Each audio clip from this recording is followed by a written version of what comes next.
नमस्कार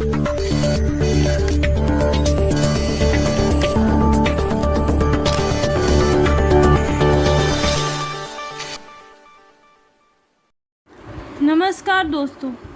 प्यासा, कागज़ के फूल साहिब, बीबी और गुलाम जैसे फिल्मों के नाम सुनकर सिर्फ एक ही कलाकार की तस्वीर जहन में आती है। जी हाँ, आज मैं आपको एक ऐसे अभिनेता के बारे में बताने जा रही हूँ जिन्होंने फिल्म इंडस्ट्री में अपनी एक्टिंग का लोहा मनवाया था। पर कहते हैं ना कि ज़िंदगी इतनी भी आसान नहीं। गुरुदत्त इस दुनिया को बहुत जल्दी अलविदा कह गए। महान निर्देशक गुरुदत्त 10 अक्टूबर 1964 में मुंबई में अपनी बिस्तर में रहस्यमय स्थिति में मृत पाए गए थे। कहा जाता है शराब की लत से लंबे समय तक जूझने के बाद 1964 में उन्होंने आत्महत्या कर ली। पर गुरुदत्त के भाई देवी दत्त का मानना है कि वो आत्महत्या नहीं, एक एक्सीडेंट था जो कि ड्रग्स की ओवरडोज से हुआ था। गुरुदत्त एक बहुत ही साधारण परिवार से थे। उनके नाम से लगता था जैसे कि वो बंगाली हैं, लेकिन उनका जन्म मंगलोर में हुआ था और उनकी मातृभाषा कोंकणी थी।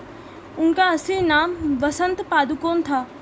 उनको बचपन से ही नाचने का बहुत शौक था, इसलिए 15 साल की उम्र में ही वो महान नृत्यक उदय शंकर से नृत्य सीखने अल्मोड़ा चले गए थे। उन्हें पहली नौकरी एक मिल में 16 साल की उम्र में की थी। वहाँ उन्हें टेलीफोन ऑपरेटर की पोस्ट पे 40 रुपये प्रति महीना मिलते थे। गुरुदत्त का बचपन कोलकाता में ही गुजरा था। यही कारण था कि उन्हें कोलकाता से बेहद लगाव था। गुरुदत्त की निजी ज़िंदगी आसान नहीं रही। उन्होंने बड़े उतार चढ़ाव देखे।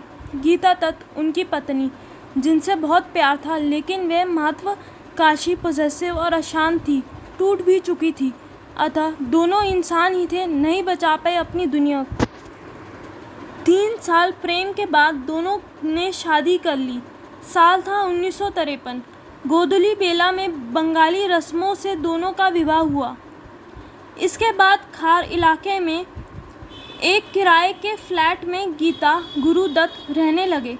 दोनों के 3 बच्चे हुए। उसके बाद दोनों के संबंध खराब हो गए। दोनों के बीच लगातार झगड़े होते रहते थे। वो बच्चों को लेकर अपनी माँ के घर चली जाती थी। लेकिन इसमें कोई संदेह नहीं कि गुरुदत्त गीता को बहुत ज़्यादा प्यार करते थे। गुरुदत्त की सुसाइड करने की प्रवृत्ति नई थी। वो पहले भी 2 बार कोशिश कर चुके थे। दूसरी बार उन्होंने नानावती हॉस्पिटल में भर्ती करवाया गया और वो 3 दिन के लिए कोमा में चले गए थे। एक दोपहर उन्हें होश आया तो जो पहला शब्द उनके मुंह से निकला वो था गीता। दूसरे पक्ष देखें तो कहा जाता है कि शादी के बाद गुरुदत्त ने गीता को कहा कि दूसरे निर्देशकों के लिए ना गाएं और घर पर रहें। हालांकि इस बात की पुष्टि की कोई वजह नहीं है, लेकिन कहा जाता है इस कारण गीता डिप्रेशन में जाने लगी। गुरुदत्त और वहीदा रहमान एक के बाद एक फिल्म में साथ काम कर रहे थे। उनके अफेयर के चर्चे चारों तरफ थे। गुरुदत्त 1958 में अपनी फिल्म कागज़ के फूल बना रहे थे। ये वो वक्त था जब उनके वहीदा रहमान से संबंध के कारण घर में कलह चलती थी। गीता दुखी थी।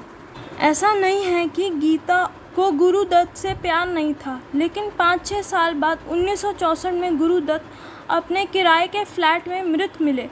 शराब और नींद की गोलियों के साथ उन्होंने दुनिया छोड़ दी। गीता इस दुख से तबाह हो चुकी थी। उन्होंने शराब बहुत पीनी शुरू कर दी, ठीक अपनी पति की तरह। नींद की गोलियां और दूसरी ड्रग्स का सहारा भी लिया। शादी के बाद जो गाने उन्हें मिलते थे वो आशा भोसले को मिलते रहे और आशा सफल हो गई। ज़िंदगी एक जंग से कम नहीं। गुरुदत्त की मूवी प्यासा से फेमस डायलॉग के साथ मैं मालविका आपसे अलविदा लेती हूँ। गम इस कदर बढ़े कि मैं घबरा के पी गया, इस दिल की बेबसी पे तरस खा के पी गया। ठुकरा रहा था मुझको बड़ी देर से जहाँ, मैं आज सब जहाँ को ठुकरा के पी गया। आज की न्यूज़ में बस इतना ही। बने रहे मेरे साथ।